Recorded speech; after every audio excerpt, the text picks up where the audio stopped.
and welcome back to Logan Sounds Off. Today on my podcast, I am having one of the coolest and one of the, I'd say, oddest rock bands that are coming onto the scene, onto the Irish music scene at the moment. And you might have seen me do an album review on their latest album, Mind Yourself. So make sure to check that out after you watch this. And today I am interviewing The Scratch. How are you guys? Hello, Logan. Thank you so much for joining me today. It's great to chat to you. Thanks for having me, man. So for those who don't know yourselves and also The Scratch's music and what kind of genre you guys are, could you tell us a little bit about yourself? We play acoustic instruments, acoustic guitars and a cajon, but we try and play heavy metal music with those instruments, and that's what we've been doing since the start, and it's kind of it's evolved since then. But I guess that's what it is, kind of like Irish heavy metal music with acoustic instruments. I completely agree. Even now watching you guys grow regarding your albums from the start and now with Mind Yourself, you can definitely see how it's evolved, as you said there.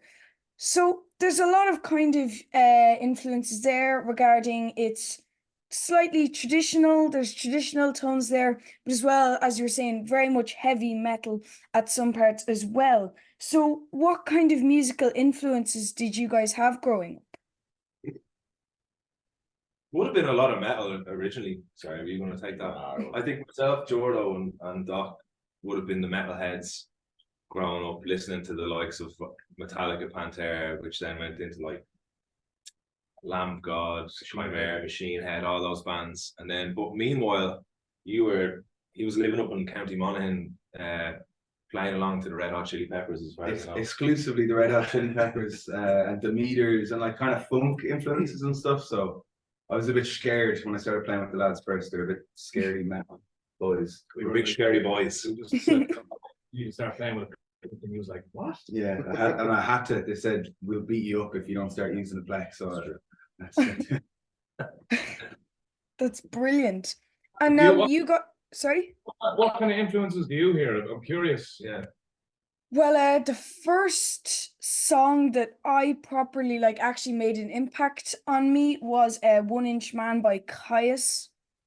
And ever since then, I've gone on to listen to everything. I listen to jazz, I listen to rock, I listen to stoner rock, a lot of experimental music, funk, blues, world music. I like music in general. It's not very exclusive regarding genres, but no, that would be kind of so Caius and stoner rock would have been what got me into music. That's one of the coolest answers I could have ever heard. Have you ever checked out a band called Elder out of curiosity? Elder, they're called. No, never heard of them. They might be up your alley. There's an album called Wild Roots Stirring. Dead Roots Stirring by Elder.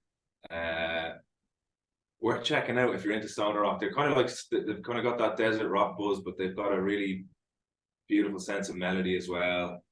Not the stoner bands don't, but just they really, I don't know, the melodies they pick really, they really buzz, they really resonate with us anyway. We're big fans of them, so worth checking out if you're into the stoner rock buzz. I'll make sure to check that out, and I'll let you know what I think of it. So, Yeah, look at it. And you guys, even there, you listen to we heard funk, we heard metal. It's all very, very different stuff. So what kind of instruments did you learn growing up? I kind of did the usual. I started just on acoustic and piano. My mom, God bless her, made me go to like cultist lessons and stuff and start playing in groups. So it was kind of more that traditional route. And then once I got into school, I just started trying to play in bands with friends and start up bands. And I was awful at guitar. So they put me on bass guitar. And then from then on, I kind of just was more focused on guitar or on bass. And did you? Sorry. Did you play much in school, guys? Or did you play with friends beforehand, or were you very much kind of just play music by yourself? These two lads played in a band together in school. Yeah, we would have well me and Lango met when we were about 14 in school, second year of school, and I think we were only listening to music at that stage. I had started learning the guitar, and Lango, had you even started drum lessons? I started when I was 12. Yeah, so we had just kind of started getting lessons, but we didn't even own an instrument. I borrowed my uncle's acoustic. He had this old Yamaha acoustic, which I'd love to get my hands on again, but he took it back. But I was going to lessons and learning on that, and then we both got our first, like, he got his first drum kit, and I got my first electric guitar the same Christmas. So like that was like, I don't know what age we were for. Was that? I don't know. Around that year, maybe 14, I managed to 14. convince the folks to get a drum kit about like 6. I think I was like 13 when I got there. Yeah, I think it was like first. I think it was a while before we started becoming mates, though. I think we'd already been playing our respective instruments for about a year. Yeah, And then I do remember that one Christmas though that we all got it. what did you get? The good shit. The Jackson. Yeah, I got the Jackson, and I got my amp, and then like I went over to yours, like we like jammed in your shed. That was like the first time. And but we were young, yeah, we were like that age, and then we used to do, I guess like the idea of playing gigs was like totally way too far-fetched at that point. But in school, when we got to transition year, so we would have been what, 16, they did a thing called song school, where these producers came in and they would like teach you about songwriting and recording in the studio, blah blah blah. So we got to write. We basically wrote like 2 or 3 songs, and then we got to record them in the studio. It was amazing. But the best thing was we got to like play a gig in the school to all our parents. And that was the best gig you've ever played. oh man, so that, but it was like when I think back to it, it was like fucking, it was very important, I'd say, to we were terrified, but it kind of kicked it all off. Really, we were like, this is fucking, whatever this is, I'm gonna keep doing this, you know. We were also like the only metal band at that particular talent show. Yeah, it was, you can imagine what kind of reception we got. it was confused faces. Yeah. So it's funny that you say they're back like in transition year. You're terrified of the whole idea of playing live.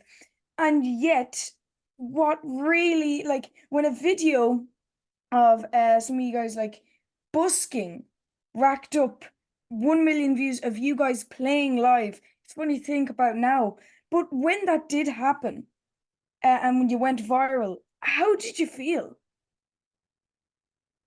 I think when we started jamming together, myself and Lango started jamming together after the metal band that we were playing in together kind of stopped. Started jamming in the kitchen of our house, and there was definitely a feeling of like, this is cool, this is different, it was exciting. And then Doc joined, and we kind of started playing, but it was hard to know if it was just we were excited by it. And then we created like a Facebook page, and then people seemed to really latch onto it. And then when that video went viral, it was kind of like, people are this. We didn't know what it was, and it was very raw, and mental and stuff. It seemed to be a thing of like, there's something exciting about this to people, and we didn't know what it was. It was kind of rhythmic. I think a lot, to be honest with you, I think a lot of it was we all had long hair at the time, and we were moshing, because that's the way we were used to playing, was just moshing and playing riffs. And but because we had acoustic instruments, and because Lango was on the box, it was just different enough to make people go, what is this? I haven't seen this before. But it was still surprising to us, you know. It was still one of these things of like, I thought we were just excited by this, and then it seemed to be this thing that people are going, oh, this is cool. And I think since then we're still trying to figure out what's cool about it, and why people are, you know what I mean? Why people are into it. But yeah, There's definitely a buzz there, because afterwards, a little while after all this, you were invited to do a show in Whelan's, and knowing like all the unbelievable talent there, things are going very fast for you guys. But just going back to Whelan's, what was it like playing live at such a famous venue? I think we felt a bit out of place at that one because we nearly turned the gig down because at the time we were a busking outfit, and knowing how gigs go, we were afraid that it wouldn't translate well given the gear we had.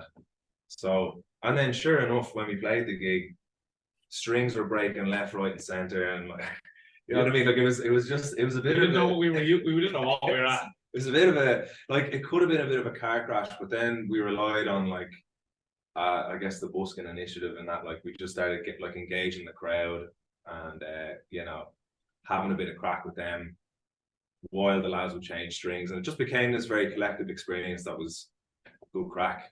But it was cool that it was just, of all venues, Whelan's, you know, that we were asked to do, and the fact that it was a full room, we were just surprised, man. But it was good crack. It was I good. do remember having good crack. It's hilarious to look back on. Yeah. You know, I was on the other side of the gig. were you That there? time. I was Were you there. there? Yeah. This was before I had joined the band, so I was there as a supporter. What do you remember of the car crash? There was a few moments. I was like, But like Lango's saying again, I think that's maybe part of the charm of the band is that you lads were used to things going wrong at that point and kind of made it part of the show. And I think people really feel like they're involved in the show rather than this very professional outfit coming up and just playing the song start to finish and then the show's over and you go home. It really feels like you're part of the gig when you were watching car crashes. we were learning because we had played in a metal band, like myself and Doc were playing guitar, Lango's playing drums. We never spoke to a crowd. We always just played riffs and played drums, and that was it. It was the singer spoke to the crowd. So around then that we didn't think we were still learning how to even speak to a crowd, which is way more terrifying than singing, I think. And so I remember even planning like, we could say this before this song and do. It was all very just like trying to be natural by being very unnatural. It was hilarious. I think when the wheels fell off though, we were grand about it. It wasn't awkward, like we were just kind of sure we knew this would happen anyway. What was it? We used to do Wolfpack. Oh It's yeah. like anytime, and because I used to break so many strings, and then the lads would just burst into Dean Town. And I was like, and then language said, everyone. We were just Don't turning. look over there. Yeah, it's like, Over there. Look at this. I got so fast at changing strings because It was- I can't listen to Dean Town for the 5th time in a row. The interlude. Yeah. I can. Although you say it could have been a car crash there, it did sound like a great night, and it really did kickstart a lot of things for you. And when you first released your EP, Old Songs, you know, you were saying there you got some really good response at your Facebook page, but obviously there's a difference playing live and what reaction you'll get to an actual studio record or release, sorry. So what was the response you got from these fans that you'd been building up online? Was this to the Old Songs EP? Yeah. Yeah, I can't really remember the response, but I do remember we did a music video for The Road to Ballyshannon, which was a song off that. So that was kind of like, that was like our 4th music video at that point, really. But I think the idea behind those songs was just to take the best of what we'd written up to that point, which was like mostly instrumental, and just put it on an EP and then move on from it, really, just like, you know, close the book on that chapter almost and move on. But I think it was important to do that because then that kind of brought in from that moment on, we were really focused on bringing vocals in. And then we kind of went on and wrote the next EP after that. But yeah, I don't think it was a massive reaction necessarily, because I still think at that point it was all about going to see us live. And like, so I feel like sometimes that's still the vibe around the band, but definitely back then it was very much you need to go see them live. So it kind of kept us ticking along, and I think The Road to Ballyshannon was a nice moment off that. But yeah, I think it was the next release that kind of jumped things up a bit. that actually makes a lot of sense. So with Old Songs EP, see, I look at a lot of like band artwork or album artwork and album actual names very literally. So now it makes sense, old songs, that it was more older songs that you were kind of moving on from. So that actually makes a lot of sense. So after your debut EP, as we were speaking about there, you released The Whole Buzz, Couldn't Give a Rat's, and then Couldn't Leave Our Gaffs, which was a live album. And we spoke a bit about this the studio EP there, and we're going to come to Mind Yourself. But I do want to focus on this for a sec. What inspired you to make an actual live album? Were there any bands at the time that you were listening to live albums, or what happened there? It was Doc's idea. Doc, Yeah. we pandemic, middle of pandemic, couldn't gig, Yeah, and you were saying just let's throw our money into a live thing. yeah. Like I think it was coming up on a year since we'd released Couldn't Give a Rat's, and we were obviously still we were still in a pandemic at that point, and Hadn't played it. yeah, we hadn't played a single gig. We'd done like a couple of like kind of terrible social distance stuff and whatever, but we'd never really played it, and it was coming up on a year, and we were, we'd taken a bit of a couple of months break, and we got back in the new year and just felt like, all right, well, we all still want to do this, so what can we do over the next few months that'll excite us, and I don't know, that makes sense given the circumstances. And yeah, it was a year anniversary. We were like, why don't we just play the whole album start to finish and film it? But like a lot of bands were doing that at the time, but we had done some live streaming stuff during the pandemic, but the idea with this was to like put all our throw everything we had at it production wise. So every bit of money we had at the time went into the production of it, the sound, the mix, the master, the direction, and the post-production of the whole thing. So yeah, I think it was just something for us to do, and the timing was good with it being a year since we released the album, so it kind of made sense. It made sense in that way, and then we just decided if we're going to do it, we're going to do it as big and as well as we can. It's worth mentioning though that Doc is a videographer by trade, so he kind of knew how best to spend the money, because we only had so much of a budget, but Doc had a vision for how we could make the most out of the money, and I think that's like why it's as good as it is, considering how much we spent on it, but Yeah. so. And then so what was the production like audio wise, in comparison to the studio album? Was there much of a difference, or was there a lot of a difference? Production on that live one. Yes, sorry, the live album. Yeah, I guess it was just recorded in a live setting in a warehouse. So, we recorded it live. The Give a Rats was multi-tracked, if I remember correctly. Yeah, it was. Yeah. The actual album was multi-tracked. So drums are put down, bass put down, guitars put down, vocals all isolated from each other, separate. But then we played through the album sitting facing each other as we were on the video. So it was the first time we had actually recorded, and it does sound. And then we got our friend Aidan Cunningham to mix it. It actually came out sounding fantastic, and I think that was a big thing with as Doc was saying, like everyone was kind of live streaming at this time because there was nothing else you could do. But our music doesn't really lend itself to raw live streaming. We're because we're such metalheads, we're really into sonics and like making things sound as big as they can and making things sound as punchy and powerful as they can. So I think to do the album justice and to have a proper, product that you can go back and watch even now and be proud of it, we had to do it in that way. So we set ourselves up in a circle, had the camera track around us, recorded ourselves live, and then got in post-production it was mixed, and our friend Ado made it sound really, really good then, so it came out great actually. That's fantastic. And then also, like, you've released Aerials, the single with the RTE Concert Orchestra. Um, how did that come about? James Vince McMorrow asked us to do it as part of his show.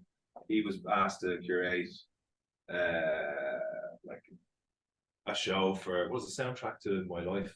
RTE asked him to do the show, and he wanted to have a metal reference in there, and he asked us would we be interested in covering a metal song and performing it with the RTE orchestra.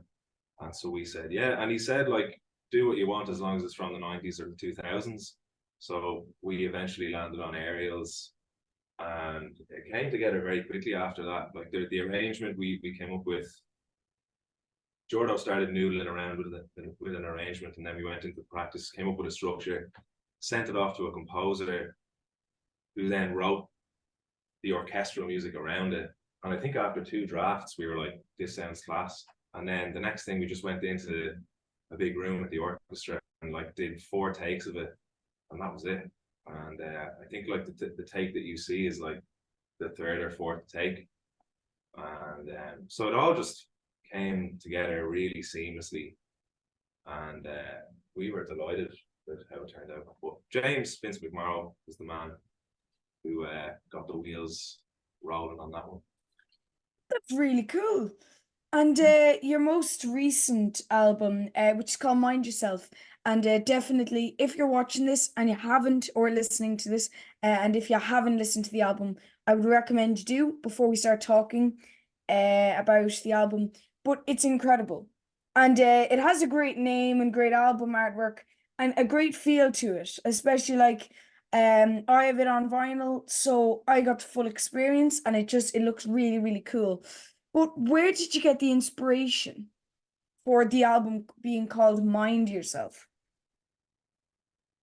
It was an early working title that we were thinking of called, like, I think in our past music on Couldn't Give a Rat's, there is kind of a, like, pull your jocks up, and some of the older songs have kind of a lot of self chat, talking to yourself, trying to, get yourself through the day, or self-affirmation stuff.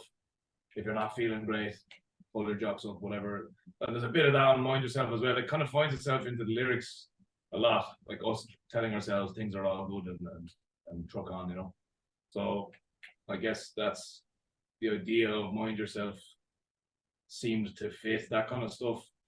And it's just to me, I consider it a very Irish kind of term. Like it's the way my mom says goodbye on the phone every time. It's always mind yourself. So that's what she says.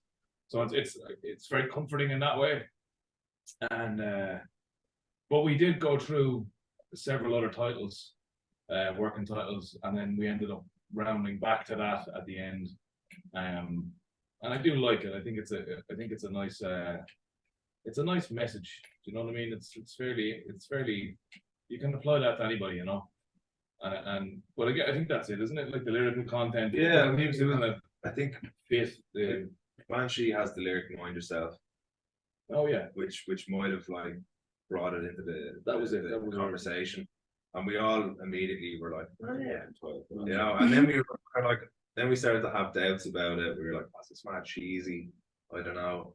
And then like we sat down and went through the lyrical content of each song, and there was just this underlying theme of,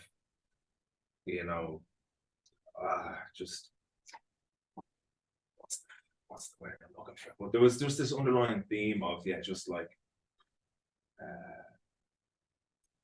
affirmations, talking about life and death, self-doubt, all of these things, and it just Mind Yourself just seemed to tie it all together nicely. So we ended up just running with it. And then, do you know what, the artwork, I think when we were working with a typographer at this point, when we were reconsidering it, and then he sent back a draft of like the artwork, which is the artwork we went with. And we were like, Mind Yourself just works really well with this, Yeah, we had changed it. We had Pig Iron was one, and then we had changed it to Blackguard. And then the artist came back, Aidan Cochran, and he said, I really like Mind Yourself. I'm gonna roll with this. So it was kind of him actually that brought it back to Mind Yourself, and he had already started working on the artwork that is the artwork now. So that's it. But actually, yeah, Banshee, you're dead right. That's what came from. I think Mind Yourself was a working title for Banshee. Was it? Yeah, before I think it was. I remember it was like one of the big lyrics in the tune. Yeah, yeah. You can call Mind Yourself, and then be a good fucking album title. Yeah. Banshee, though, is actually a pretty haunting piece to start off the album with. I remember when the album just came out. So, like, as a 12-year-old, I do not have access to music news at all. So, like, if an album comes out, I'm like, oh, they released an album. So when your album came out, I was like, whoa, the scratch of a new album. And I started listening to it. And the first track, obviously, that I heard was Banshee, and it was incredible. And it was a really good piece to start off the album. But there is no doubt that Mind Yourself is completely unique to anything else you've done. So what was it like recording the album? It was Yeah, tough L. Tough. It was. A painful struggle. I loved every second of it. no, it covered the entire spectrum of emotions. We'll say it was definitely a roller coaster. All right, but and we were very busy at the time as well, which was part of, I think, the charm as well. We were doing the UK Irish run of tours, which was quite busy. So we were coming from weeks of gigging into the studio for a week and back in there. So it was just a very intense kind of time to do. It was a very important time for us because we had what James McMorrow referred to as studio trauma from our past experiences in the studio, where we had just our communication had broke down. We found ourselves trying to write songs, and then things would just get a bit awkward because we wouldn't agree and stuff, and then we'd stop. So it was really just like we had to like unlearn a lot of bad habits from the past. And with the help of James and the two Jameses, kind of with them being there and mediating the whole thing and being our like counselors essentially, just telling us to stop getting in our own way basically when we were, and to kind of bring the best out of us and to give us more confidence, because I think our confidence at the time was very low. And I don't know, was it, coming out of the pandemic, not having gigged. I think we had built up a bit of steam before the pandemic, and then it just kind of, like every band, we felt very deflated. But I think it was a really important process, but it wasn't easy. And I'm so glad it went the way it was, because now thinking about our next album, we all feel confident. We all feel a lot more sure of ourselves. We're very excited to get working on music. But back when we were writing Mind Yourself before going into the studio, it was like there was a lot of anxiety about going into a room together, if I'm honest. So it was a really, we trudged through it, and we came out a lot better as a result, Yeah, you can hear on the album that it took a long time, but it was worth it in all fairness. How it came out, and like, I sense that the album is slightly like a story, nearly, that in the position that the songs are put. Now, having Shoes and Blackguard right next to each other completely threw me off. But apart from that, the album does have a story-like quality. So is that true? Is Mind Yourself one of those albums that you listen to in order, or can you shuffle it up, do you think? So when the album was officially released, that was the first time I listened to the album since like we sent in the final mixes, myself and yourself, was it? And yeah, we just put and it was the first time listening on vinyl, and I really enjoyed the arc of the album, I have to say. But having said that, it's not exactly like the most cohesive sounding album ever recorded. So I'd say it's one of those albums that you could just dive in anywhere. But I was pleasantly surprised at how well it flowed when I listened from start to finish on the vinyl. I think you're So in both would be the answer. You're in it for so long. It's kind of hard to it's hard to give an answer on it, because you're in it for so long and you're really diving into the weeds on which song should go where and like why certain songs follow each other. That I think by the end of it, it's kind of hard to have an objective call on that. But yeah, we had that. We took a break from the album for like a month or two while it was getting mixed, and then we sat down and listened to it that night on vinyl, and it definitely felt like there was a plot line to it. Yeah, we were definitely like, it was actually good. We actually did a good album. We got away with it. It worked. Got away with it. So, I mean, that's all it takes to make a great album, and it's a fantastic LP. And my favorite actually song on the album, like I love them all, but Shoes would be my favorite because like I was doing something like just randomly. I think I was tidying up my room and I was listening to the record, and Shoes came on, and I just stopped, and I just listened to it, and it was just fantastic. So moving on now from your latest album, I'm gonna ask you just some quick fire questions before we finish up. The first one I'm gonna ask you is, with your inspirations, you have a very eclectic mix. Do you have anything that you're listening to currently? It's a great question. I listened to Idol's new album this morning again. It's definitely growing on me. And I've been listening to a lot of cinematic orchestra. That's in the last week. They're my things. And a band called Knock Loose from Louisville, Kentucky. Listening to Power Age by AC/DC. Come on. Oh, AC/DC's back on the card. AC/DC's in Speedy Rock. It's in circuit big time at the minute because the band we're on tour with at the minute are a big AC/DC band, and it's rubbing, and they're covering AC/DC as well, really well. So Really? so it's rubbing off in me big style here. So I've been getting in the old AC/DC the last week. We listened This to is just a band called Hallis. They're from, I don't know, are they Swedish? But it's like 70s prog, but they're a current band. They're playing like 70s kind of prog, and they have like a lot of real clean Tin Lizzy style guitar, dual leads, really satisfying, and amazing vocals. And also I've been listening to Pussifer, which is Maynard from Tool's other project.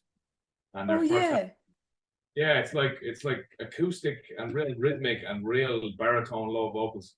I never gave them a chance before, and I've just started this week listening to them, and it's kind of blown my mind a little bit. So that's what I'm on. You know, I said, oh yeah, the fact of the matter is I only know one song. Like out of all their discography, I know one called Tumbleweed, and it's a really great track. But I need to listen to more of them. So you're actually at the moment, if any of the viewers don't know or listeners, the Scratch are currently on tour. How is the tour going, guys? Unreal. Unreal. Amazing. It's amazing, man. The lads are being amazing. The Dropkick, the band that we're out supporting are being incredibly nice to us and kind of looking after us and getting us in front of a lot of people that probably wouldn't have heard of us without their help. So definitely not, like, there's no way we would have played Pennsylvania to 4,000 people. Like, so they've been very sound at like getting our foot in the door, and it's just been it's been a dream. So. It has been a dream. It's like this is my favorite tour we've done so far. Yeah, me too. It's amazing. Yeah, because we're not organized. Or headliner. That is fantastic to hear. And before we go, there is a question that I'd like to that I'd like to know. And you guys have grown up with music. You started playing musical instruments at a young age. You played in schools, everything. You guys have traveled throughout your whole lives with music. So for anybody who's younger, teenager maybe, and wants to be a musician, what tips would you give them? It's hard to not be cliche. The big one I'd say, it's not even any of it, but just like keep the faith. I think if there's one thing you can even hear from the story with the lads, how this band came about, it's like you never know what is going to be the thing that brings you to another level, or that brings you like your new bandmate or your new song or your new favorite gig or whatever it is. So I think just keep the head down. If it's something that you're really passionate about, it'll work out. Keep the head down, and I guess have a bit of faith. Like, that is solid. Like persistence and consistency are the two, like, for sure. I mean, go on, Jordan. I was gonna say, like, but like, even if you don't believe in yourself, just keep doing it anyway. I think that's like, because people always say just believe in yourself. It's hard. You can't force that upon yourself if you don't internally, like, you know. But I think if you just do it, if you really want to do it, just keep doing it. And then after a certain amount of time, you'll be in the right place at the right time. I do believe that, you know. Yeah. Are you there, Brian? I am. What's your Brian? Come in here a second. We have a very experienced music industry man here. This is Brian Larkin, who's been driving and teching, and he's looking after all of our spiritual all of our guide. needs. What's your advice to young musicians, Brian? Young musicians. Just stick at it, practice. I know it's the cliche stuff, but just stick at it and try and have everybody has a vision in their heart, like of what they really want to go. They want to be, you know, want to be a guitarist in a band playing in front of big crowds and whatever, and making nice music. So just keep following that dream. It's like what you put into the future, you can work towards it. It's like manifestation. And be positive in your heart about it. And you will get people who knock you and people who begrudge you. Just don't listen to them, you know. And then your inner voice as well. If you have doubt within yourself, just, you know, you can tell that voice to shut up. You know what I mean? And you know what I'm saying? And just stick at it and keep going. And I was kind of eavesdropping there. Your interview technique is very, very good. I'm very impressed. Thank you so much. I really appreciate that. And guys, the tips were very good there. Thank you so much. Thank you so much, Brian, for joining us there. I was gonna add into the advice thing. I think the most practical advice I got was like take the people you meet along the way. If there's something you really love, you really want to do, you know, take your interactions with the people in that world very, very seriously. So like, you know, if you want to be in music and play music, you know, absolutely have the you know, the persistence and have, you know, if you really love it and you stick in it, you know, it'll work out. But also all the people you meet along the way, I think is a really important part of anything, not just music, just like any sort of journey in life. And I guess it just comes down to just being a nice person. Even when you really don't want to be a nice person, just, you know, take that side of it really seriously, because that person you met 3 years previous, that you just had a nice conversation with, they might have seen something in you, or you might have seen something in them that could open up a door for you down the line. And even talking to a lot of the crew members on any tour I've been on, but particularly this one, like, you know, it's often just like, if you're, you know, the people in the best positions are the nicest and hardest working people, and they'll often give their friends or the other people that they respect and that they, you know, that they have good things to say about, they'll be the first person they call for another opportunity. So it's just like, I feel like being a good person, a respectful, nice person is like almost, you know, that's a really big one. Well, that is actually very important and very good advice. So thank you so much, guys, for those tips. And that was my final question. So thank you so much for joining me on my podcast. It was great meeting you, because I've been following you guys for some time, and I am very excited to hear more from the scratch. So thank you so much. I really appreciate it. Thanks a lot, Logan. Big up. There's always- See you at the gig. Thanks so much, guys. Bye.